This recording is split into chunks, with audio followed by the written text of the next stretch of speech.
So if you remember my last speech, I talked about the Buddha. And I asked that if you took away one thing, it was that the real Buddha is a skinny, serious Indian guy, not the fat, jolly Asian one we all think about.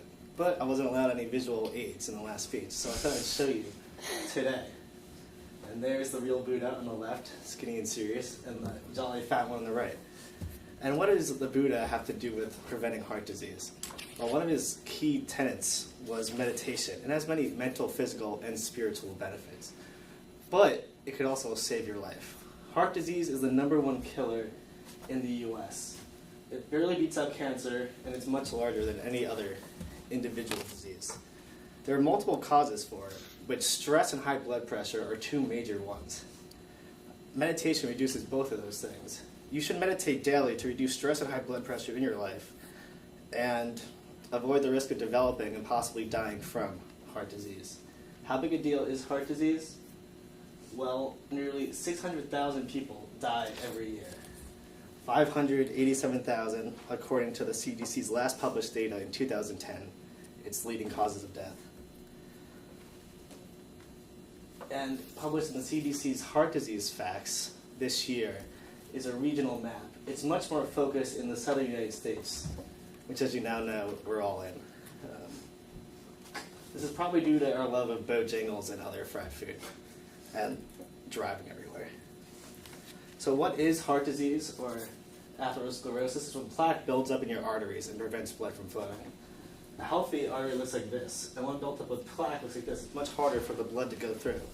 Eventually, this will cause heart attacks because the plaque builds up enough that the blood can no longer flow. And heart disease is the major cause of heart attacks in the US, and eventually leads to most of these deaths. So how can we avoid developing heart disease? Well, actually, what are the many factors that go into it? Two of them are hypertension, or high blood pressure, and stress.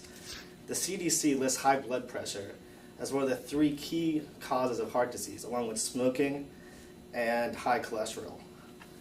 Hypertension occurs when blood pressure is above 140/100, when normal is 120/80. In a recent study, Chronic Stress, by Dr. Hutt, published this June, it links stress with increased white blood cell count in mice. Now, normally increased white blood cells are good. They will fight diseases. But when there's too many of them, it actually causes an unhealthy effect of promoting plaque growth. And so here's a human study. They studied doctors who were working in ICU, and their stress level doubled while they were on duty, and their white blood cell count jumped as well. And they weren't able to do a long-term stay on them because it'd be kind of inhumane, but they subjected mice to high levels of stress for a long period of time. And the increased coloring here is the plaque buildup due to the increased stress levels and the white blood cells floating through their blood. Stress will also indirectly promote high blood pressure through the promotion of bad coping habits, just smoking, stress eating, and not exercising. So how can we fix these causes? One method is meditation. And there's no right or wrong way. Most people picture like this woman on the right, knees bent, kind of yoga pose. But you can stand, you can sit. It's really more about your mental state than any physical position.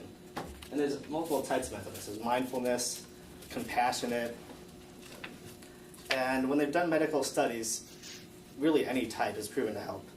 In March 2014, Dr. Goyle published in the Journal of American Medical Association a comprehensive review of 47 studies that used meditation for medicinal effects with over 3,500 participants. It confirmed that meditation is effective for reducing stress, as well as numerous other health benefits. In 2008, Dr. Davidson wrote Regulation of Neural Circuitry, where he compared the subjects, people who had studied meditation for 2 weeks, with monks who had studied all their life. And they did brain scans. And the brain scans of the monks are on the right, and there's increased neuroactivity in their insula. And insula is what controls your emotions. It also controls your heart rate and your blood pressure. And people who meditated for longer, they would have a reduced blood pressure and reduced heart rate because of these benefits. You might say, my blood pressure and stress can be brought under control with medicine. But medicine's expensive and has negative side effects often. Meditation is free, easy to do, and comes with all these added bonuses. Calm, well-being, reduces depression. I can't go through them all, but there's a lot of them. So if you enjoy living and don't want to be part of America's #1 killer. It's really simple math. U plus meditation reduces blood pressure and stress equals you not dying of heart disease. Probably. It'll kill you in like 20 to 30 years. It's not really an immediate threat. Your last counter argument might be, well, now I know meditation is good, but I don't know how to do it. So I'll teach you a simple breathing mindfulness exercise now. So put your feet flat on the ground, sit upright in your chair, close your eyes. Now focus on your breathing. Breathing gently in through your nose, slowly. Feel the air fill your diaphragm. 1, 2, 3, hold it. Just focus on your breathing. Now let it out through your mouth, slowly and gently. Don't think of anything else. If you do, recognize that your mind is wandering and just push the thought away. Don't judge it. Just push it away and return back to focusing on your breathing. Just keep breathing in slowly through the nose, feeling it fill your diaphragm, and out through your mouth. And that's all there is to mindfulness breathing. And you can open your eyes now. And if you do this for just 5 minutes a day, it might even save your life.